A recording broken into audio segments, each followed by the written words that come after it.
is going to be battling Raptor, ironically enough, Josh Utter-Leyton in his first round match. The other side of that bracket is the match between Paul Cheon and Jerry Thompson, and we're going to hold that match for you guys. So we're going to watch Brian and Josh first up, and then when they're done, then we'll tell Paul and Jerry to start, watch that match, and then everybody gets we'll catch up with the other half of the bracket in the first semifinal. Up there, it's going to be Tom Ross playing against Andrew Cuneo, and it's going to be Owen Turtenwald playing against Brad Nelson. Yeah, the Owen-Brad matchup is the one we have pegged as potentially lasting the longest because it's Esper Dragons against Obzon Control. Yeah, no, I definitely think it's interesting that as the league goes along, people seem to be going a little more toward the control decks. It's like they want a little more control of their destiny, I think. And people, I think, are, especially somebody like Brad, who's hanging out toward the bottom of the standings, I think wants to try to play I don't know, a more real deck. Is that a fair read? Well, I don't think Brad played Unreal decks. Like he played Obzon aggro. Like he's played Mardu Dragons. Like these are fine decks. So That's a good point. I mean, he managed to not win, but that's That's you not always control that. It will be interesting to see if Ojutai gets out of round one because that hasn't happened yet. True. We have seen Esper Dragons decks. We've seen various Ojutai decks, and they have not really advanced. Yeah, Owen versus Brad, obviously a pretty interesting matchup. Two guys who really know what they're doing in the format. But I think we can watch two matches instead of watching the Obzon Control versus Esper Dragons. Yeah, exactly. Then Tom Ross. Yeah, he's back with the Impact Tremors. So right, Tom is running Impact Tremors. And there's actually two Mono Red decks in the field this week. Tom Ross and Jerry Thompson is running a version of Mono Red. But I know we have this ongoing conversation about how many different decks we have.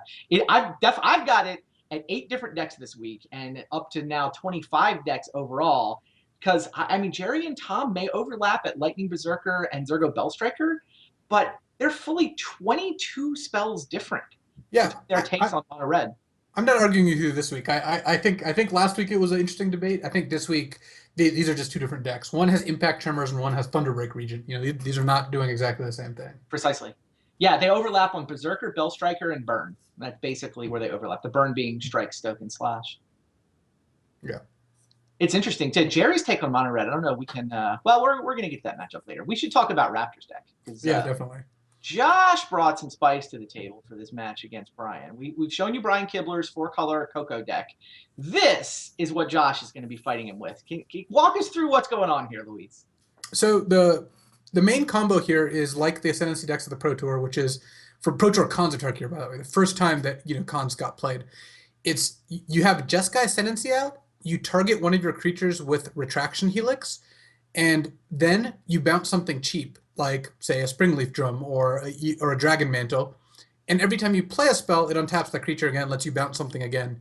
This particular list doesn't have any 0-drops, so it does need to have 2 creatures out generally, or 2 Ascendancies.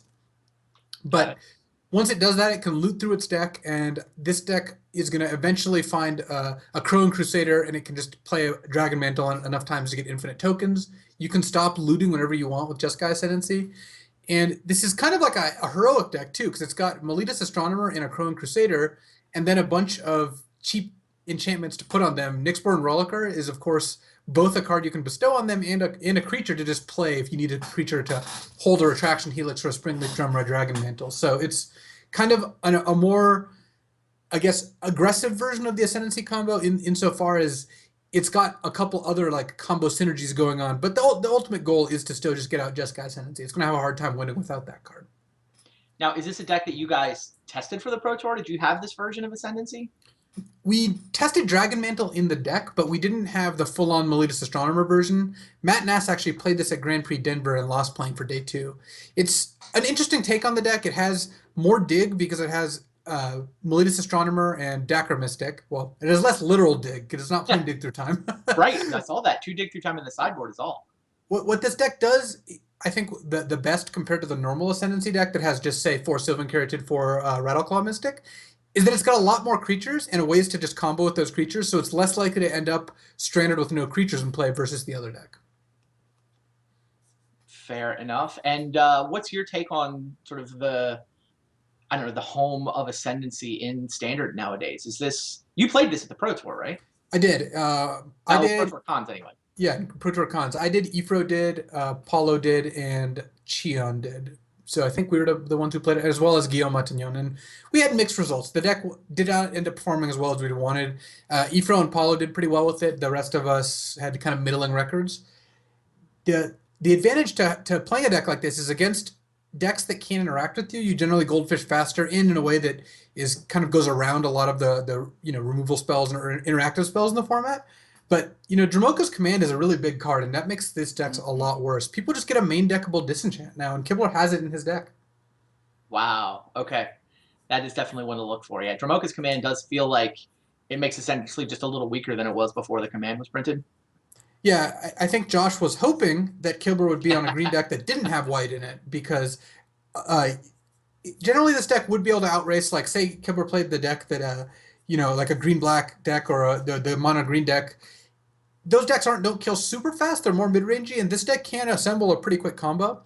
But Dromoka's Command just adds tons of turns, because even if you find another Ascendancy, killing the first one is a big deal. Though this deck does have a lot of enchantments in it, and Dromoka's Command is sacrificed an enchantment. So if Josh can play a Dragon Mantle or even a Rolliker before the Ascendancy, he actually has protection there. That makes sense. So yeah, Josh will be playing against Brian. The winner is then going to play the winner between Paul and Jerry. We've mentioned the fact that Jerry's on mono red. I don't want to spend too much time talking about that matchup because I'd rather just watch this one. But to give you guys a taste of what's to come, Paul Cheon is on the Dragon Megamorph deck that did well at Grand Prix Shanghai last weekend in the hands of Watanabe and Mahara. Did I get that right?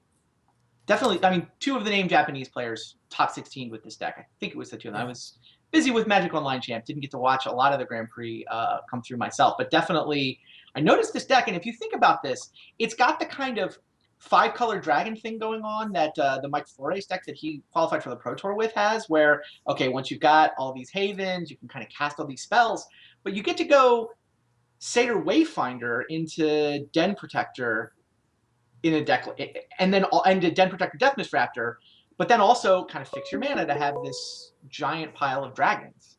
Yeah, this is a kind of like a black-green 5-color dragons deck, because if you look at the Dragon Lords between Silumgar, Atarka, Ojutai, and Dromoka, you've got all the bases covered, all the colors. Yep. But Satyr Wayfinder, Finding Haven, Milling Dragons is an awesome little combo. Exactly. Den Protector, Deathmist Raptor is just adding those 8 cards to your deck, just make you so much better against decks that are attacking on the ground, interacting on the ground, and make you good against decks with removal. So this deck kind of like attacks from the air with the Dragon Lords, the ground with the Deathmist Raptors, and then has Satyr Wayfinder, Den Protector to find more of the dragons. And then Thoughtseize, Foul Tongue, Hero's Downfall, and Murderous Cut is just good black spells to interact with the opponent, because this deck is a little slow. Okay. We should be closing in on our match between Josh and Brian. Okay.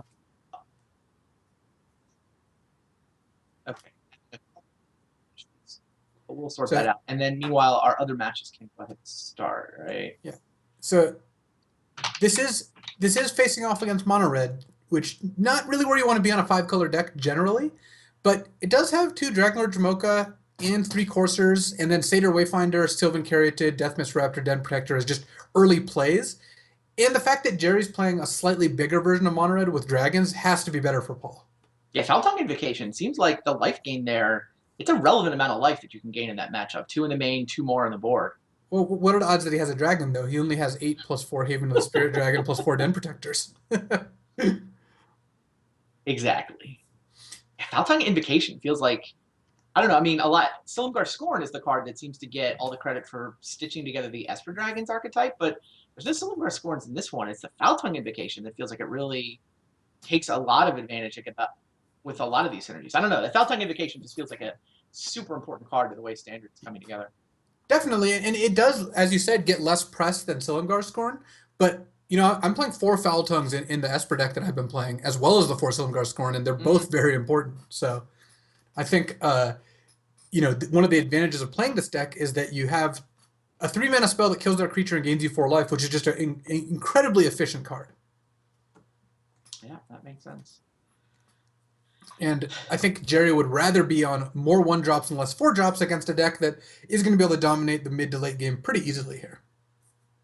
We have a quick result in already. Tom Ross has taken game one from Andrew Cuneo. So we can go look at the deck lists up at the top of the Swiss. Maybe we get a chance to put up the variant Tom's made on his deck. Our hand cams are having a couple technical difficulties, so we want to make sure we get our hand cam set up before we actually start watching our feature match. But yeah, here's Boss Impact Sly. Tom Ross has essentially run back the deck that he picked up a couple of wins with 2 weeks ago. He's down to the 2 copies of Impact Tremors, down from 3, but still basically that same strategy. Yeah, it's the more, suicidal mono red deck. Its cards are not good in the late game. It's got a lot of burn, so it can close out the game if the board stalls out, or even if Tom is behind on board and his first rush gets stalled, he can burn his opponent out. All his creatures turn into burn spells with Impact Tremors, and he's got Lightning Strike, Stoke, Wild Slash, but he doesn't have a card that costs more than 3. He's got 7 3-drops, and everything else costs less than 3. So this is, not counting Stoke, of course. So this is the Sly deck where it just tries to go 1-drop into 2-drop into 3-drop, or 1-drop ideally. Look at it. He's also taken a deck. In my mind, this is the same deck Andrew ran a couple of weeks ago. I called it green-black shenanigans at that point in time. And he's kind of focused in on the stuff that was working and cut some of the stuff that was really not quite working. And it's, I think, a little more of a clean Constellation deck at this point. Yeah, and I actually kind of like this. I like that Andrew's taking a deck that he played before and refining it and tuning it, because that's, I think, an interesting part of the league. Like, one of the interesting parts of the Vintage Super League is just how the different deck was evolved over the course of the season. So I think seeing that Andrew was able to play another Den Protector, still isn't up to 4, but he's getting there, and just a more tuned version of a deck he played is pretty good. Yeah, more Den Protector Night Howler turned out to be a really good combo. That is basically what he used to beat Josh Utter-Leyton in the first round when Andrew ran this deck the first time. So another Den Protector, and some of the sort of random graveyard filling, the 2/3 spider whose name is escaping me right now. I think Nyx Weaver. Thank you, Nyx Weaver. Yeah, a card which last time we talked about how it wasn't quite playable, and Andrew decided that he agreed. Yeah, he took the bad cards out of his deck, moved the good ones. This is how things happen. Yeah. But yeah, I thought this deck would actually line up decently against mono red. But I guess Sly gets the right draw, and it's hard. Sly on the play can just beat everything with without really any disruption, like very easily. It's not like the sideboard is insane for Andrew either. He's got 2 Disciple, 2 Hornet Nest. Yeah. So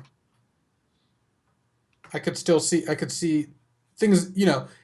Generally decks improve against mono red, but for the most part, 4 sideboard cards is not going to swing a matchup very much.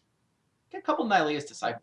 That's a nice one to have. A couple Hornet's Nest, not bad. It seems like Andrew is decent shape for sideboarding that matchup. And his main deck doesn't look awful, but he does not have a ton of life gain though. He's got Doomwake Giant if he can get to it, and he's got Courser as life gain, but other than that, his cards are not super efficient, and he's got the 1 whip of Erebos, but getting a creature out and then playing a whip is problematic. Yeah, I think what we're going to do is stream with just one of the hands. If we can't seem to get, I think it's Brian's hand that we're missing, but I want to watch Magic. We've done enough talking about deck lists. We will basically we'll watch this from Raptor's side. Which, if we had to pick one of the hands to be able to watch from, it's definitely the Jeskai Ascendancy deck. We'll just assume that Kibler's hand is just a bunch of green creatures and/or Mantis Riders. That works. So here we go. Round number 1, Brian Kibler has brought a 4-color collected company deck to the table. Josh Utter-Leyton is on Meletis Astronomer Ascendancy combo. And yeah, let's let these guys play. And Josh's hand is fine. He does not have the actual Jeskai Ascendancy, but he has everything else he needs. So this is certainly a keepable hand, though Josh is on the draw. Being on the play would be pretty nice when you're playing what is essentially a race. Josh's deck is not super interactive. It can put out some blockers and maybe use a Retraction Helix defensively, but that's about it. All right. How good is Josh's draw? Above average, but not by a lot. If it had a Jeskai Ascendancy, it'd be almost perfect. 2-drop into Jeskai Ascendancy with Helix Drum in hand. But still, playing Meletis Astronomer and having an enchantment to target it and a Springleaf Drum to generate mana, this is not bad. All right, Brian leads with a tri-land, one of a couple of different tri-lands he's got in there, trying to make the 4-color creatures castable, even when we don't collective company into them. Imagine if you're Josh and you're playing as Brian Kibler and he plays a Mystic Monastery on turn 1. Your whole universe shifts. No, you're right. That's a great In a few turns, it might change, but for right now, your mind is blown. So I think a good suggestion from the chat, maybe, Randy, is just to turn off the face cams. They're so out of sync, it's actually, I think, more annoying to have them than not. So we might want to just do that. Yeah, that's fair. So we can talk about this, and hopefully we'll catch up to the turns, but I think having the face cams in is not what we want. So Josh, he's got a bunch of tap lands. He's got to play Melodious Astronomer here and just have tap lands in hand. But he's drawn double Karamitra's Favor, which not actually great because he wants to dig into those with the Astronomer. He doesn't want to just draw them. Frontier Bivouac maybe makes a little more sense for Brian to have from Josh's point of view. Okay, second land that taps for green. All right, now Josh is normalizing a little. He's like, all right, so Kibler's playing some kind of deck that has green mana, but is not necessarily playing a Jeskai deck. Right, Savage Knuckleblade. All right, now we're back into familiar territory. Kibler's got a Knuckleblade in play. All is right with the world. Oh, that's actually a good point. Someone pointed out in the chat that Paul Cheon played the deck Kibler's playing on stream during his 24-hour stream last week, and Josh was there at Paul's house on the stream. So now that Josh has seen the 2 tri-lands and the Knuckleblade, I think Josh actually knows what Kibler's playing. Though Josh's deck list is kind of obvious at this point too, given the cards he's played, because there aren't very many other combinations that do this. I mean, the deck did do well enough at Grand Prix Paris to get onto various people's radar too. I mean, Josh may have noticed it just from the Grand Prix Paris result. For sure. And Josh, going back to the game, Josh has found a Jeskai Ascendancy. Indeed. And so Josh is just going to win this game very quickly. And actually, Dromoka's Command is not as big of a problem as I thought. I didn't realize exactly how many enchantments that Josh was just going to have in play naturally. So I'm sure Josh is aware of this now. It does still disrupt Josh because it can fight the creature that gets targeted by Retraction Helix, but Josh is going to be able to, he's not under much pressure. He's going to be able to go off enough that Kibler is either going to have to keep mana up and then just lose to Josh's drawing tons of cards, or tap out and then Josh can potentially win the game. I mean, Josh should be able to win the game this turn. Brian's strategy is basically to just smash. Like Mantis Rider, crunch. I got 7 power coming into the red zone. He just wants to clock Josh as quickly as he possibly can. Makes sense. What else is he going to do, right? If you have Dromoka's Command, you might wait, but I mean, if you don't, then you can't beat an Ascendancy anyway. You might as well put Josh on pretty close to a 2-turn clock here. Yeah, Josh takes the 7 down to 11. And now, how does Josh play this? It's time to play the Ascendancy, right? Yeah, Josh can just win. So he can play Ascendancy. He's got enough mana because he's got Karamitra's Favor as well. Tap the favored Melodious Astronomer to play Springleaf Drum. It untaps both Astronomers. Then you can tap either one with the drum or just use the favor to cast Retraction Helix on one of them. And then you can, every time you bounce Springleaf Drum, you untap both creatures, you tap, you recast, you just go infinite and you attack with two incredibly large Melodious Astronomers. So this should be it. Kibler actually could concede at some point here, depending on when he sees the actual kill. Kibler's not probably going to want to watch this happen too many often. Josh is going to have to demonstrate the loop, once basically. And this is one. What's that? All right, I think we'll just keep going with the one hand cam. That's fine. And one of the advantages of the Josh's deck is that it's got a lot, like I said before, it's got a lot more creatures. You can even play the Nyxborn Rolliker as a creature. And that means that the odds that he goes off when he draws his Ascendancy and Retraction Helix are so much higher than the deck that has exactly 8 creatures and has to spend time casting Commune with Nature. This deck is a little bit faster. Sure. That makes sense. To see Ascendancy do its thing. At least until Brian gets tired of watching anyway. Now, what is he digging for exactly at this point? Nothing. He's got the whole combo self-contained. He just gets to repeat this, and Jeskai Ascendancy makes his Astronomers very large. I mean, he can loot. He might as well. He could even Helix the Mantis Rider at some point if he needs to. But sure. could bounce the Mantis Rider, could attack with just attacking with the Meletus Astronomers, though. There's 2 attackers, and there's only 1 blocker on Brian's side, Yeah. so those creatures are able to just attack for the win at some point. Yeah, and the Astronomer just digs for everything Josh wants. It doesn't find Retraction Helix, it finds, Jeskai Ascendancy, Camarita's Favor, Nyxborn Rollicker, or Dragon Angel. So it finds enough cards that it does what it wants, and half of those cards can then target it again and keep going.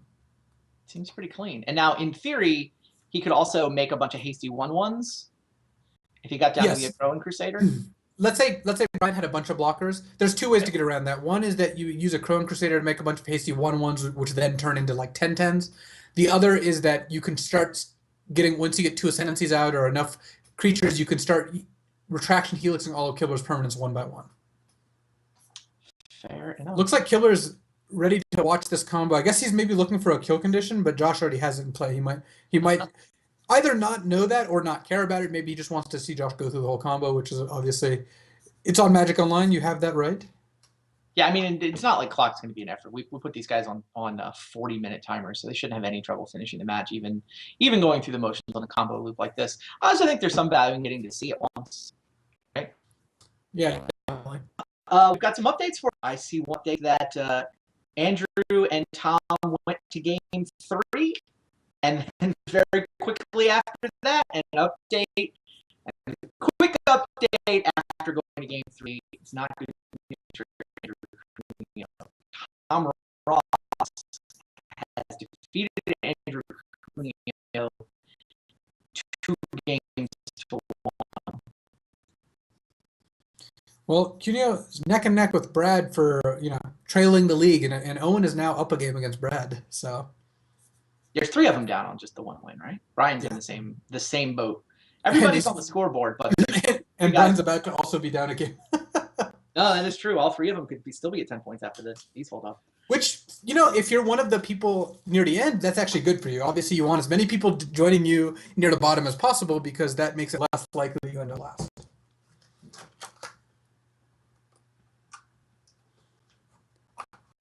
So taking a look at the sideboard here.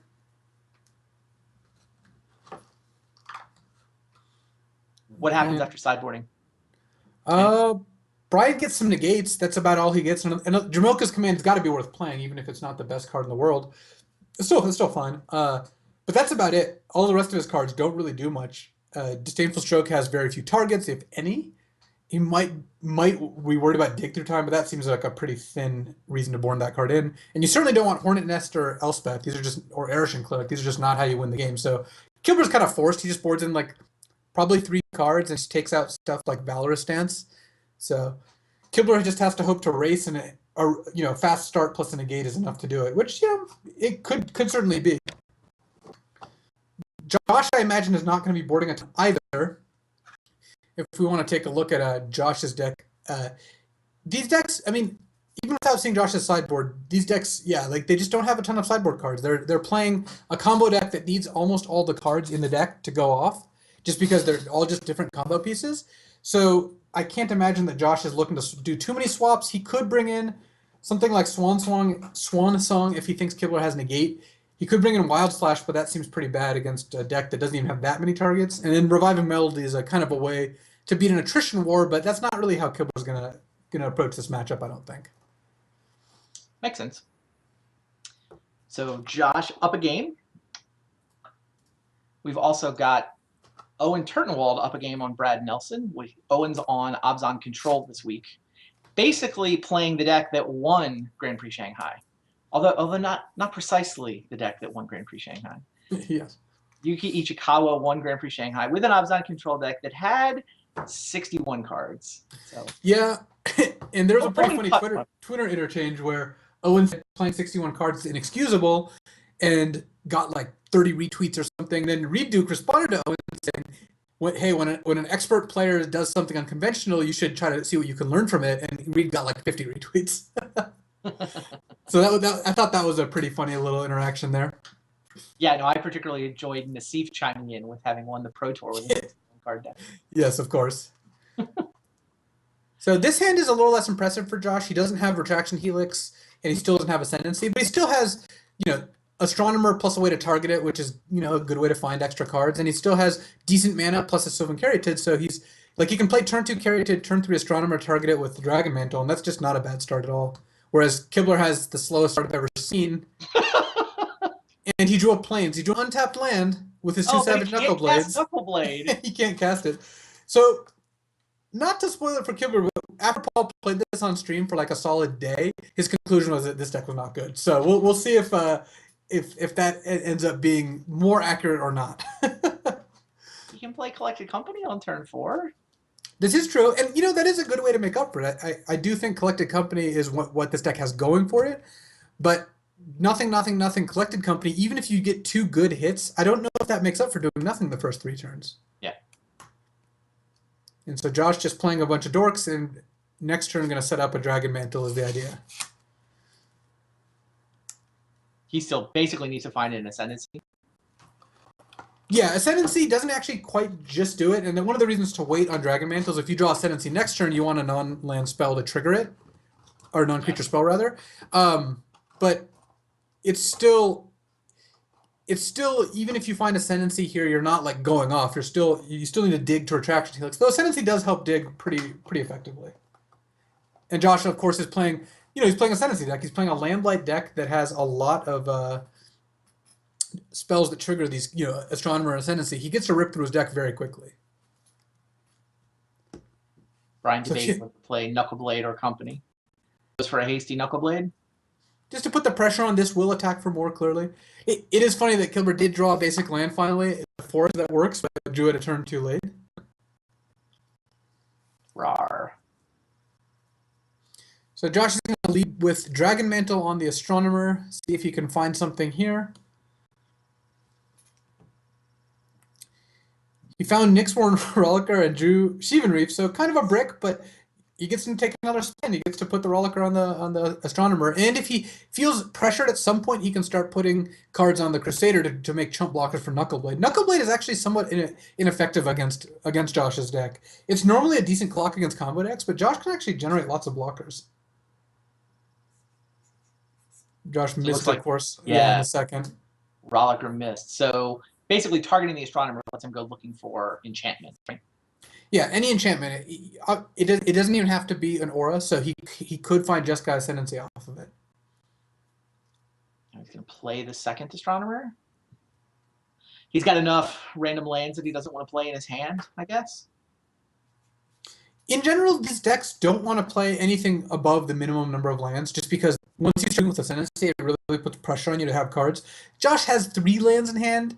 That may be enough that where he wants to play one, because Malicious Astronomer is kind of a mana-intensive engine if you keep chaining into it. But I assume that with 5 mana in play and an option to play a 6, Josh is in pretty good shape there. One of the subplots coming from the Magic Online Championships is apparently Ephro and I sound very similar on stream. People in chat are asking if is that me or Ephro.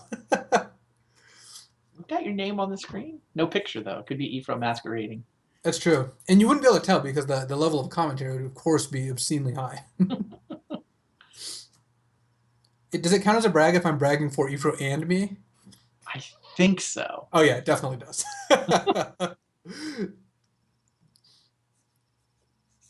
All right, Brian continues to draw lands. He sits on Collected Company this time instead of adding a second Knuckleblade to the board. This is actually going pretty well for Brian. Josh is not that close to going off here. Even if he finds an enchantment into Ascendancy, he still has to wait another full turn. And I think that, assuming Brian doesn't break off with Collected Company here, Josh has like 1 to 2 draw steps. He has some chump blockers, but he doesn't have a ton of draw steps left. Wow, apparently we could have watched the Owen versus Brad match. They're done already. That has to mean Owen wins. That means Owen wins game 2, yeah. Owen Turtenwald 2-0 over Brad Nelson. I mean, Owen was playing a deck with Siege Rhino, so even if it's a control matchup, if Owen just goes Thought Seize, Siege Rhino, he can win the game in 5 seconds. Brad rarely picks up decks like Esper, so I wonder if after losing round 1, I wonder if we'll see him wield a deck like that the rest of the season. Mm.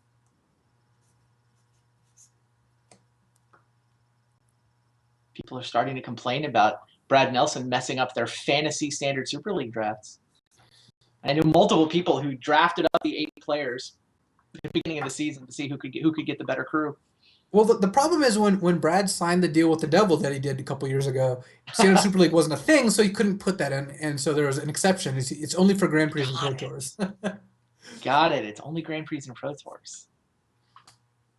And probably Star City Games tournaments too. I mean, I assume Brad does a lot of winning there as well. So what's going on this board? Brian collected company into Mantis Rider, which is important because it's a flyer. Josh is going to start chump blocking. Remember that the bestowed Miletus Astronomer, first of all, it can chump block twice because Nyxborn Rollicker falls off. Second of all, he gets to block and use Dragon Mantle's Fire Breathing to actually trade for something. Right, he's got 4 untapped red mana, right? Yeah, he can trade for a Savage Knuckleblade. He can trade a 1/3 for a Savage Knuckleblade. Well, I guess it's a 2/4 technically, and then end up with a 1/1 in play. So Josh is kind of brawling here, even though Kibler, I assume, is going to send both Knuckleblades in and the Mantis Rider. And at this point, probably the Fleece Mane, though that does get triple blocked. Brian, actually, he can cast Stoke the Flames if he doesn't want to attack with the Fleece Mane.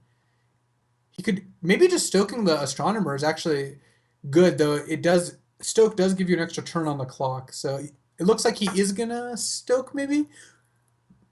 Or maybe he just doesn't want to risk line getting triple blocked, because that triple block's not great for Brian either. Yeah, no, the line's going down if he attacks with it. So Miletus Astronomer is going to trade for Savage Knuckleblade here, isn't it? Yep. Though if Josh takes a damage, yeah, I like chumping the other Knuckleblade. I think that you've got to be wary of Stoke the Flames. It's, I assume Josh knows the deck list here, and you don't really want to take an extra hit here, especially if you do have to. No, I guess you don't even have to take a damage to Fire Breathe here. You've got Sylvan Caryatid plus Frontier Bivouac, so that's the second point of power from the Rollicker. So. The cleanest trade I've ever seen.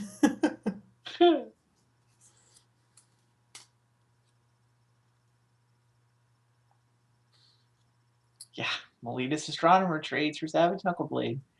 Kind of hilarious. Josh's still pretty far behind here. Josh does need to draw something that does, well, something. I mean, this is one of the disadvantages of this deck, by the way. The other version, and Josh could have cited these in, but the other version plays Dig Through Time. So that means that you can, from nothing, sometimes go off. Whereas Josh here, he has to Dragon Mantle, find an enchantment, draw a gas spell. Of course, he drew another land here, so he's in a fair amount of trouble.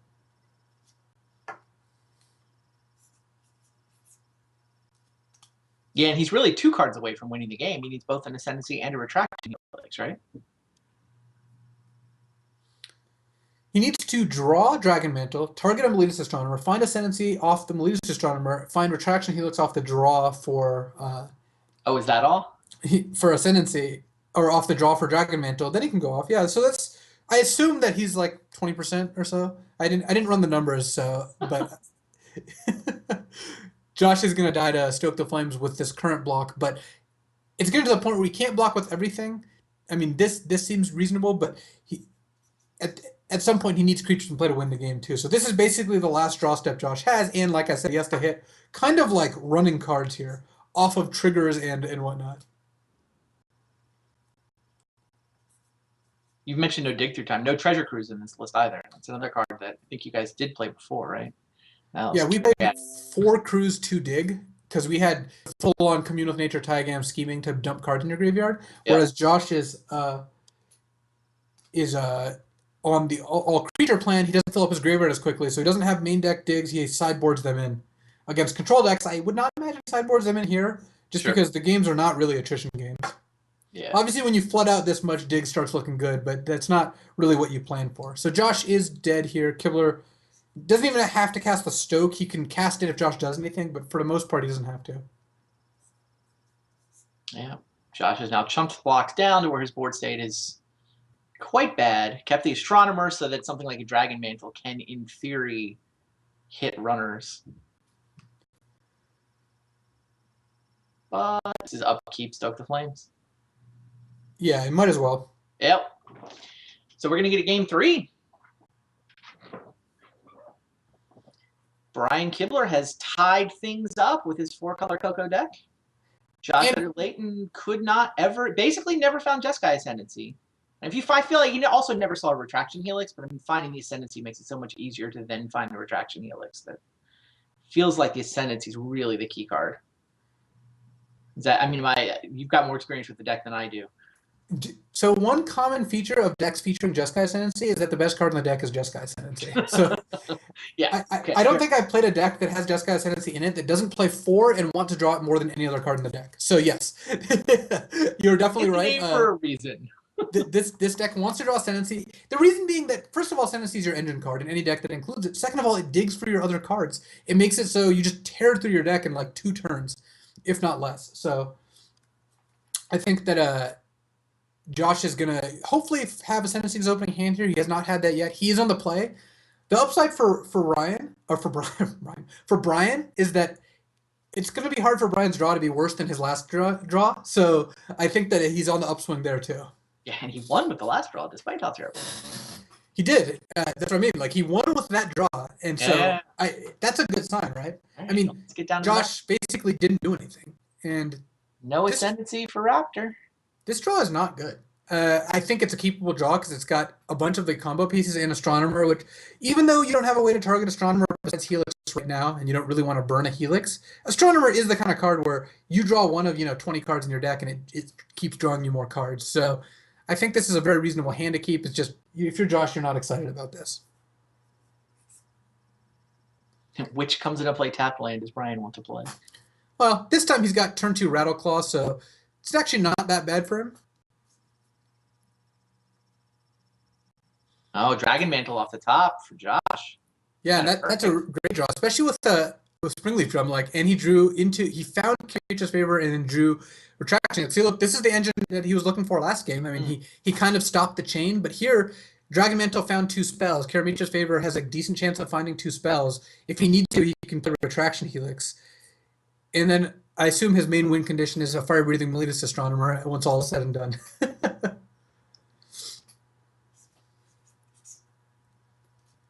He's basically one Jeskai's Ascendancy away from locking the game. Yeah, he wants to have he'd rather have the 2 creatures in play in order to do that, but he keeps finding cards off his Astronomers, which he's also not doing last game, and now he gets to play another Astronomer, and then next turn he can play start bestowing, or even he's got double Retraction Helix. Like, it wouldn't surprise me if at some point Josh goes Helix my Astronomer to trigger Heroic, just bounce your biggest threat. It just draws you a card, digs you 3 cards and takes Kibler's Manus Rider off the board. Kibler can, if he wants, Kibler can stoke the Astronomer, the one that has Karametra's Favor on it, but then Kibler's not pressuring Josh, and Josh is untapping with Drum, another Astronomer, and a bunch of lands. So that doesn't seem like a particularly exciting play. Kibler basically has 2 unexciting plays. It's play a guy, attack for 3, and not really hope to outrace it, or stoke. I do like playing the Manus Rider, though. I don't think you win the game by stoking here. Here comes the Mantis Rider.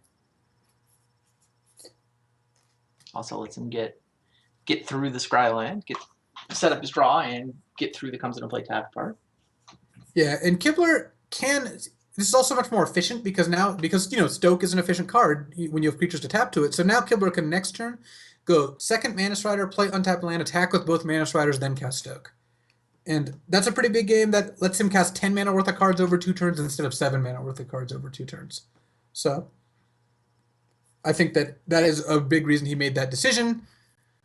Josh still has, a bunch of draw steps here. Josh took enough damage off his lands. Kibler could potentially try to get him with Manus Rider to stoke. But here I think you're going to see Helix bouncing the Manus Rider. Also, if Helix finds Ascendancy, you just found your way into the combo. And if you don't, you get to bounce Manus Rider because you have backup Helix. Makes sense.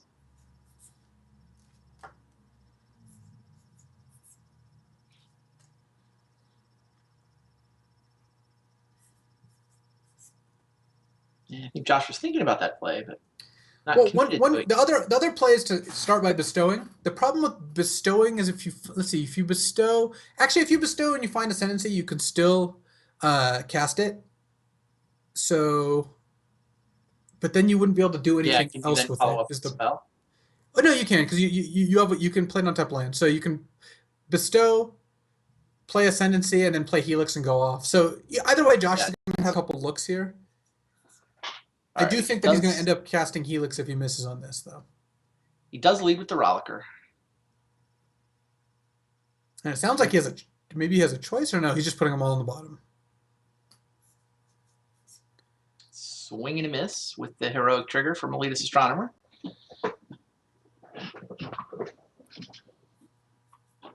But yeah, he can target it again with Retraction Helix, and he's going to.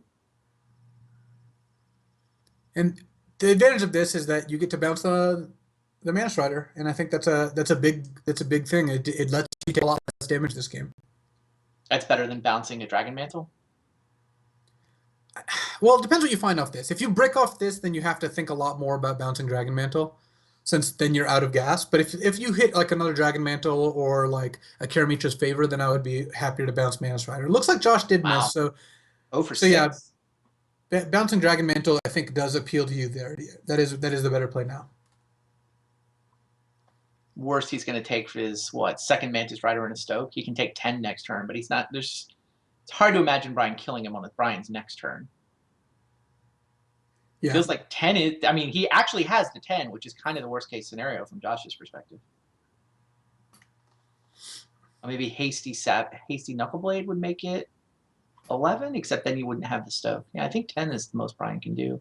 Yeah, and Josh is not worried about dying next turn. He still needs to find Ascendancy to try to go off. He actually looks like he might play Astronomer and then play Dragon Mantle because he's got to make use of the Springleaf Drum. I think that makes the most sense. You might as well spend the 2 mana on Astronomer and essentially spend only 1 because you get to use the Mantle or the Drum instead of not use it. What's the advantage of having extra Astronomers in play? It just makes it easier for you to use Ascendancy next turn if you find it. Especially with like Karamitra's Favor, yeah, making a second one. So now all 3 can tap for mana between Drum and the 2 favors. This is not the kind of game that is going to come down to Josh looting a bunch of times with Ascendancy. Like, if Josh finds Ascendancy, he just wins. So he doesn't need to loot. He just needs the untap trigger, right? He doesn't need to loot anymore at this point. He's got the Retraction Helix. He's got the Dragon Mantle to bounce. He's got Springleaf Drum. He's set if he can only find an Ascendancy with that untap trigger. Now, there's Dromoka's Command off the top of Brian's deck. Does that give Brian the ability to break up the combo? It doesn't give him any more ability because he already had Stoke. So regardless, Brian has a way to target any creature that Josh has that gets targeted by Retraction Helix. So one way for Josh to get around that is if he draws a second Nyxborn Rollicker and puts it on the 2/4 Astronomer and he makes it up to a 3/5, then Josh is able to play and not have to worry about Stoke or Dromoka's Command, which he does currently have to worry about, and I'm sure he's aware of that. So Josh really needs to, finding Ascendancy is still pretty good here though, because it gets him a bunch of draws and a bunch of mana. I think if Josh finds Ascendancy, he's still favored to win this game, but he needs to find it fairly quickly because he doesn't have infinite mana and he knows he's dead next turn. Or he doesn't know he's dead, but he's got to assume that. He's probably going to take a point of damage this turn off casting a spell anyway.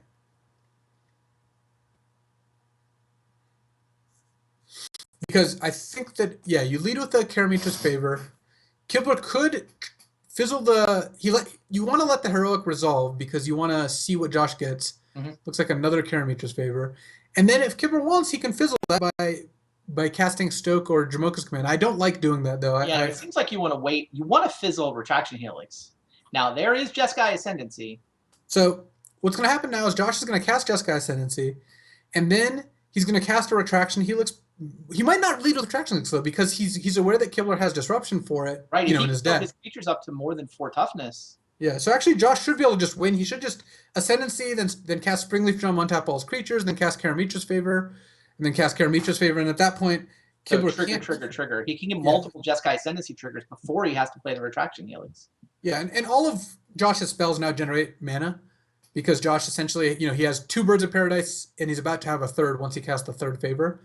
So that means that Josh isn't going to run out of mana. He's going to have enough spells to make his creatures large, and at that point, as long as he doesn't go down to 4 from damage from his lands, which I assume he's not going to do, then he should be in good shape.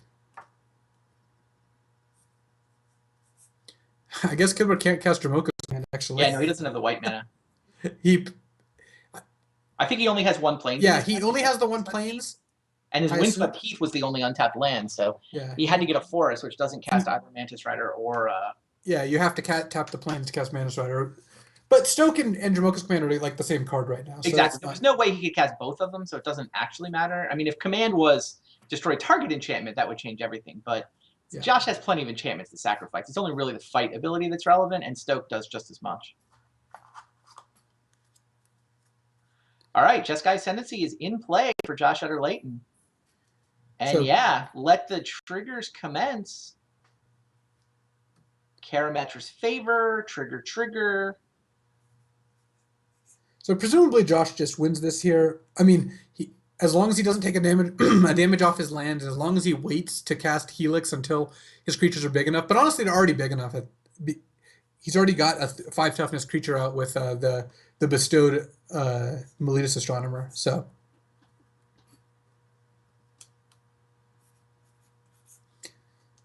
Josh is going to be on the scoreboard here for this particular week. Yeah, Brian is going to hang out at 10 points, tied for last with Brad Nelson and Andrew Cuneo. Our 3 tied for 6th, 7th, and 8th players have now lost the 3 first-round matches we've watched. Yeah, it's funny because I'm not sure it shows much besides, maybe the players have picked the decks that just were not great for the week they played, or just the matches went a different way. I mean, Esper against Obzon is a close matchup, and it's not like Brad picked a horrible deck to play. All these players are great, obviously. Yeah. We can craft narratives out of whatever string of random results we happen to get, right? Well, it is interesting to note. I mean, say Josh has played unconventional decks every time, so I think that to some degree his win percentage has gone down because of that. But he did win last week with one of the more mainstream looking decks of the decks he's played. It's not like Jeskai's all over the map right now, but Jeskai compared to Conifer Stride or Temur Battle Rage, or compared to Esper Monastery Mentor. So I think that given that, Josh had the most success when he played one of those decks, but now he's back at it. He's playing Jeskai Ascendancy Meletus Astronomer. Here's another Karametra's favor. So Josh just being careful. He's only got to preserve those last 5 points of life. If he took a single pain, he could just die to stoke the flames randomly. He doesn't want to do that. And he wants to make sure that his creatures are big enough that he's not in any danger of losing the creature with Retraction Helix. Yeah, and at this point, that's already the case. He has tons of Retraction Helixes now, so now he can easily bounce Kibler aside. It actually won't take very many iterations to just be lethal here, because he's got 3 creatures in a Jeskai Ascendancy. Every spell is an additional 3 damage. Mm-hmm. I mean, one of those spells he's gonna need to take the time out to start bouncing Brian's creatures to clear a path. But I find it amusing that we have the mirror match here of 4 color, no black. Both players are playing 4 colors. Neither of them are playing black. That's the mirror match that we get to have facing off here. Interesting. It's kind of the likelihood of that is not very high. Let's just put it that way. Sam Party is trying to tell me that the deck is called Matt Nass's Genius, but I don't think I can say that, because I think you just did. I think he got you. That's unfortunate. I work with Matt Nass now. Yeah. And to his everlasting chagrin, I'm actually his direct supervisor. Nice. All right, Brian Kibler has seen enough. Josh has demonstrated the combo. All his creatures are out of Stoke the Flames range. Brian can just see that Raptor is going to make his creatures gigantic and come over for the win. So Stoke the Flames could get Raptor to 1. Not good enough. Brian Kibler and his 4-color Coco deck is defeated. He is going to stay in 6th place, stay on 10 points. And it's Josh Utter-Leyton who's going to move to the semis. Yeah, and Josh's deck last week was a kind of sweet Jeskai deck, and now he's got a Jeskai Ascendancy deck, which is actually completely different. It's still just using the Jeskai colors plus green now. Sure. And he's got a combo deck instead of an aggro deck. He swapped out Manus Riders for Ascendancies. All right, well, let's pull up the bracket while we get set up for the last match of the first round. Brian is losing now to Josh. We'll get that part of the bracket updated. Jerry Thompson and Paul Cheon is the one match that is left to come. Tom's not that far yet. Tom Ross did defeat Andrew Cuneo, so Tom Ross advances there. Since like a 2-1 match, that's Impact Tremor Sly over Green-Black Constellation. Owen with Abzan Control, basically, 60 of the 61 cards that won the GP last weekend, defeats Brad Nelson, who gave Esper Dragons a try. 60 of the 61, I like it. Yeah, that's what he took the list. So what do you cut from the 61 card GP winning list? It's an interesting question. I looked it up. It took me a little while, but I figured out what the answer was. I think Owen did that as a statement. He's saying it's wrong to play 61. I'm going to play his deck and I'm going to cut a card. That's what he did. I hope he wins because of that. That would be too great. Well, if he gets flooded out and really needs a Tasigur, then we'll have to we'll have to say Yuki Ichikawa wins the conversation. He cut a Tasigur is what he cut. So there are 2 Tasigurs in Yuki Ichikawa's Grand Prix winning deck, and that's what Owen cut as the 61st card. Yeah. So he's got 1 Tasigur instead of 2. I don't know. Interesting. Yeah, and Owen will be playing Tom, so that'll be Abzan Control versus an Impact Tremor Sly, which, I don't know, that doesn't sound great for Abzan, but, I mean, a lot of it will depend how fast Tom can actually come out of the gates. Yeah, it's also, it depends on, on the particular lists here. I think given that Owen, and most Abzan decks are moving towards not having cards like Bioblight, instead they're 2-drop as Satyr Wayfinder, which is still decent, but not quite as good. Mm-hmm. And but Owen's sideboard has 3 Erishan Cleric, 3 Drown in Sorrow, and as well as a bunch of Ultimate Price. I actually think Owen's kind of well set up for this. Yeah, I mean, Owen's removal suite, he's 2 Heroes Downfall, 4 Abzan Charm, no Bioblight, right? Yeah, no. Instead, they have, I assume because of the Wayfinder and Deathmist Raptor, Den Protector, kind of like early game engine, that you don't want the less impactful removal spells because you're already kind of giving up a little bit against control there. Yeah, but 3 Erishan Cleric, 3 Drown in Sorrow. And I would think Ultimate Price probably comes in too, right? Oh, yeah. You got plenty of bad, expensive cards to take out. Also just known as expensive cards because you're playing against an Impact Tremors deck. Pretty you want much. your curve to start, or stop rather at Siege Rhino and start at, ideally a 2-drop. Yeah, and that's definitely on the control side of Abzan. I mean, if you sort of imagine the Abzan decks laid out on a chart from Warden of the First Tree up to sort of Elspeth and Ugin, this is 3 Elspeth, 2 Crux of Fate Abzan. So yeah, and it is funny that it is a spectrum, but the 2 main points where things are clustered are the Rakshasa Death Dealer Warden of the First Tree deck and the Elspeth, Elspeth, a couple other expensive spells, Den Protector, kind of that kind of deck. So it's interesting to see that Owen is certainly in the second part of that.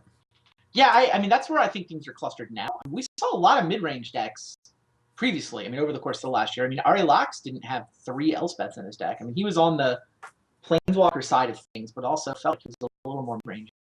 True, and there weren't cards like Ugin, exactly. So Ugin didn't show up, and then you didn't have features like Tasigur necessarily. So I think that as new cards get introduced, that changes things. Fleecemane Lion, it goes up and down in popularity. That's it used to be that Fleecemane Lion was a good gauge of whether you were Abzan aggro, but that's just no longer the case, as you mentioned. Right. Yeah, the Death Dealer makes you an aggro deck, I think. Yeah, that's why I specifically mentioned Death Dealer. No deck plays Death Dealer that I would not classify as Abzan aggro, as far as I can tell. Yeah. Though even at Grand Prix Los Angeles, when we covered then, there was a deck with Courser of Crewfix and Rakshasa Death Dealer that was, that made top 8. So, or played for top 8. One of the 2. I just remember seeing it in the very last rounds, and Courser Death Dealer is kind of a combo. Lands plus Death Dealer is nice. Now, do you like Standard when there's this many cards that can go into even the same decks where you can sort of push the archetype, half a dozen cards this way or half a dozen that, so many cards that are relevant? Yes, and we'll get to that after this match probably, since it looks like they're ready to go. Oh, great, even better. So our last match in the first round is going to be Jerry Thompson with a mono red aggro deck.